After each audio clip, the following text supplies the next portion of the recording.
All of A sudden നിങ്ങൾ പോലും അറിയാതെ സംഭവിച്ചു പോയതാണോ, അല്ലെങ്കിൽ ആവശ്യം ഉണ്ടായിരുന്നോ? ഇത് നിങ്ങൾക്ക് പ്ലാൻ ഉണ്ടായിരുന്നോ? ഇല്ല ഇല്ല പ്ലാൻഡ് അല്ല. പ്ലാൻഡ് അല്ല. പ്ലാൻ അല്ലായിരുന്നു. സീരിയൽ ചെയ്തോണ്ടിരിക്കുകയായിരുന്നില്ല ആ സമയത്ത് അല്ലേ?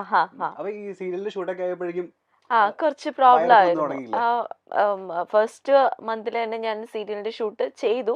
അത് കഴിഞ്ഞപ്പോൾ ഞാനത് നിർത്തി. പിന്നെ വീട്ടിലായിരുന്നു. വീട്ടില് ചെറിയ ചെറിയ പ്രോഗ്രാംസ് ഒക്കെ മാത്രമേ ചെയ്യുന്നുള്ളൂ. അധികം റെസ്റ്റ് ഒക്കെ ആയിരുന്നു. ഓക്കെ. ഒരു ഓൺലൈൻ ചാനലിൽ ഒരു വാർത്ത വന്നേക്കാണ്, വേദനയോടെ മൃദുല അറിയിക്കുന്നു ഇങ്ങനെ ഒരു വാർത്ത. അപ്പൊ നമ്മൾ എന്താ വിചാരിക്കുക, ഇവരെന്ത് വേർപിരിയാൻ പോവാണോ?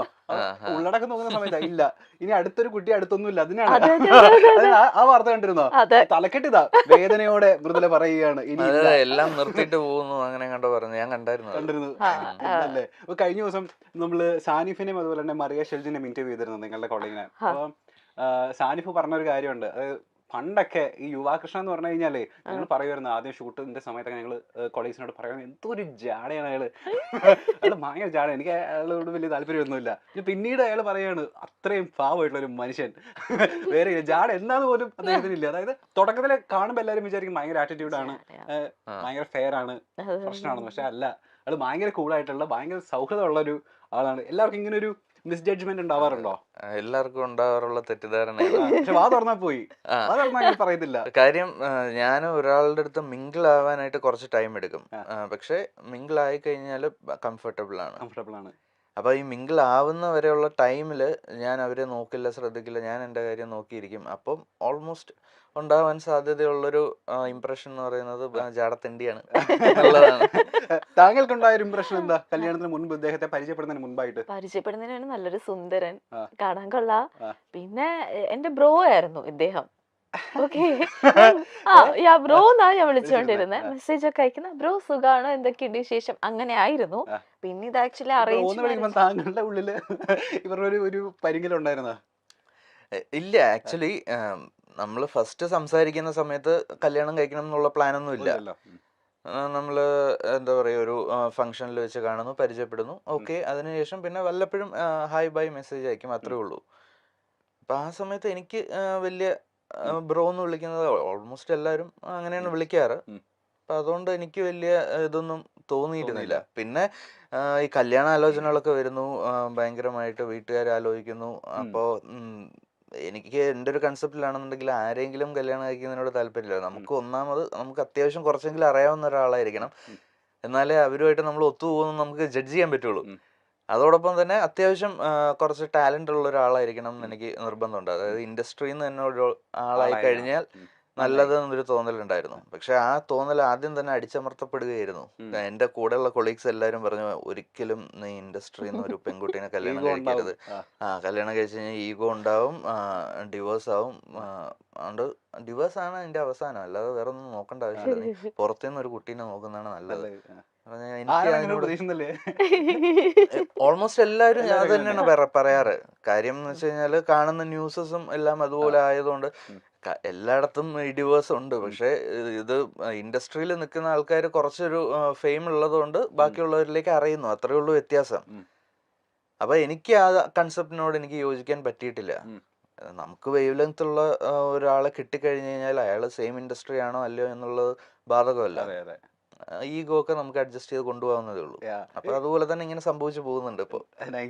മൃദുല, ഞാൻ ചോദിക്കട്ടെ, ഇപ്പൊ ബിഫോർ ആൻഡ് ആഫ്റ്റർ ഇംപ്രഷൻ വന്ന മാറ്റം എന്താന്ന് ചോദിച്ചാൽ എന്താ പറയാ? അതായത് മുന്നേ നമ്മൾ വിചാരിച്ചു വെച്ചിരുന്ന കുറെ കാര്യങ്ങൾ ഉണ്ടായിരിക്കുമല്ലോ കല്യാണത്തിന് മുൻപ്, കല്യാണത്തിന് ശേഷം ഉണ്ടായ ഇംപ്രഷൻ എന്തൊക്കെയാ? മുന്നേ ഉണ്ടായിരുന്ന ഇംപ്രഷൻ എന്തായിരുന്നു? ലൈക്ക് ആളെ പറ്റിയിട്ടാണോ? ആളെ പറ്റിയിട്ട് ഇതേപോലെ ഈ ജാട എന്നുള്ളത് ജാടയാണല്ലോ എന്നുള്ളൊരു തോന്നലുണ്ടായിരുന്നു. പിന്നെ കല്യാണം കഴിഞ്ഞതിന് ശേഷം ആളെ കൂടുതൽ മനസ്സിലാക്കാൻ പറ്റി. അതാണ് ലൈക്ക് ഭയങ്കര ലവബിൾ ആയിട്ടുള്ള ഒരാളാണ്, ഭയങ്കര കൂളാണ്. എത്ര ദേഷ്യപ്പെട്ടാലും തിരിച്ച് റിയാക്ട് ചെയ്യില്ല. സോ അതുകൊണ്ട് എനിക്ക് പറയാം, എന്തും ഭയങ്കര കൂളായിട്ട് ഇതങ്ങ് എടുക്കും.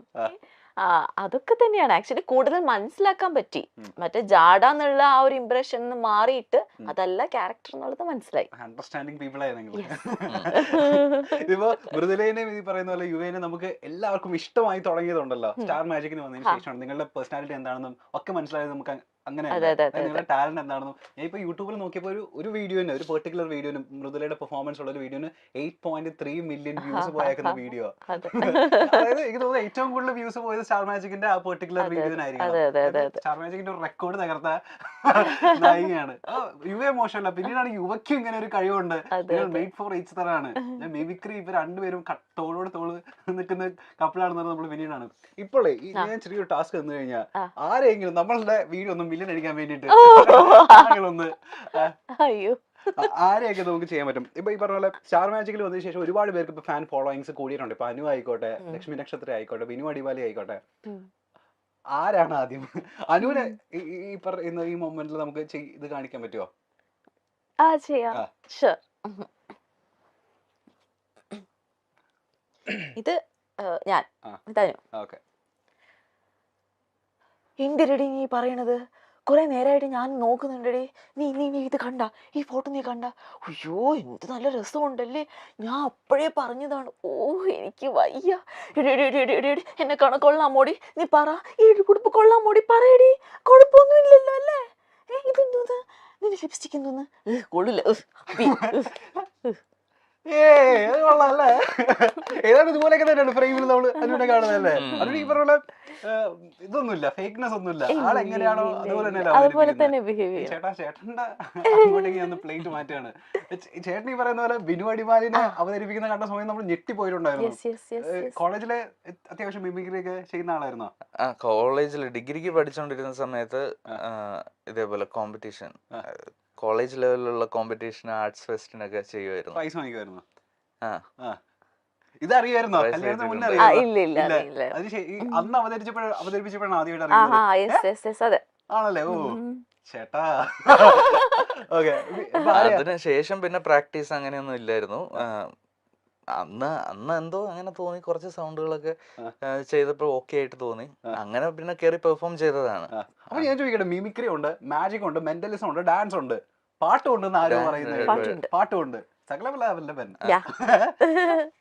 എന്താ ചെയ്യാ? ഡാൻസ് അത്രക്കില്ല. റീൽസിലൊക്കെ നമ്മള് ഡാൻസ് കളിച്ച് ഏതൊരു കൊറിയോഗ്രാഫറിന്റെ കൂടെയുള്ള ഡാൻസ് ഒക്കെ നമ്മൾ കണ്ടിരുന്നു റീൽസില്. ഒന്നും മോശമല്ല. ഇപ്പൊ നമ്മൾ ആരെയാ ചെയ്യാൻ പോകുന്നത്? അപ്പൊ ബിനിച്ചേട്ടൻ ചെയ്യാം, നന്നായിട്ട് ചെയ്യും. ബിനിച്ചേട്ടൻ ചെയ്യും. ബിനിച്ചേട്ടൻ, നോബിച്ചേട്ടൻ അവരൊക്കെ അത് മതി. ഓക്കെ ഓക്കെ, ജസ്റ്റ് ഒന്ന് ട്രൈ ചെയ്ത് നോക്കാം. അത്രേ ഉള്ളൂ. എന്റെ പൊന്നടാവേ, ഞാനവിടെ വന്ന് ഇരിക്കുമ്പോണ്ടല്ലോ ഇന്റർവ്യൂവിന്, എന്റെ എതിരെ എന്നെ പോലെ വേറൊരുത്തൻ. അപ്പൊ ഞാൻ ആലോചിക്കുക, ഇവനിത് ഇവിടെ നിന്നാടാ എന്റെ പൊന്നെ വന്നതെന്ന്. ഇങ്ങനെയൊക്കെ പറഞ്ഞിട്ട് പരിപാടിയും ചെയ്തിട്ട് പോവാനായിട്ട് പറ്റുമോ? നീക്കൊന്ന് ആലോചിച്ച് നോക്കിയത് ഇവിടെ നിന്ന് എന്താ സംഭവം നടക്കണേന്ന്. എന്നെ പൊന്നടവേ, ഒരു രക്ഷയില്ല. ബിനുചേട്ടന് മുമ്പിൽ പെർഫോം ചെയ്തിട്ടില്ലേ? ഇത് ബിനുചേട്ടൻ എല്ലാവരും ഈ പറയുന്ന പോലെ കോമഡി കളിച്ചിട്ട് മറ്റേ ഇൻസൾട്ട് ചെയ്യുന്ന ആളാണല്ലോ. ഈ ചേട്ടന്റെ മുൻപിൽ ഈ സാധനം അവതരിപ്പിച്ച സമയത്ത് ചേട്ടന്റെ റെസ്പോൺസ് എന്തായിരുന്നു? പുള്ളി ഡയറക്റ്റ് ആയിട്ട് കേട്ടിട്ടില്ലെന്ന് തോന്നുന്നു. പുള്ളി ഇല്ലാത്തൊരു എപ്പിസോഡിലായിരുന്നു ഞാൻ പെർഫോം ചെയ്തത്. ചേട്ടന്റെ റെസ്പോൺസ് അതിനുശേഷം പിന്നെ പുള്ളി എന്ന് പറഞ്ഞാ കൊള്ളായിരുന്നു കേട്ടോ. ഇനി ആരാ നോബി ചേട്ടൻ ചെയ്യാൻ പറ്റുമോ? നോബി ചേട്ടൻ്റെ എനിക്ക് ഓർമ്മയില്ല, മൈൻഡിൽ നിന്ന് പോയി ആ സാധനം. വേറെ ആരെങ്കിലും ചെയ്യുമ്പോ? അല്ലാതെ നമുക്ക് മറ്റേ ഫിലിമിലൊക്കെ ഉള്ള കുറച്ച് ആൾക്കാരുടെ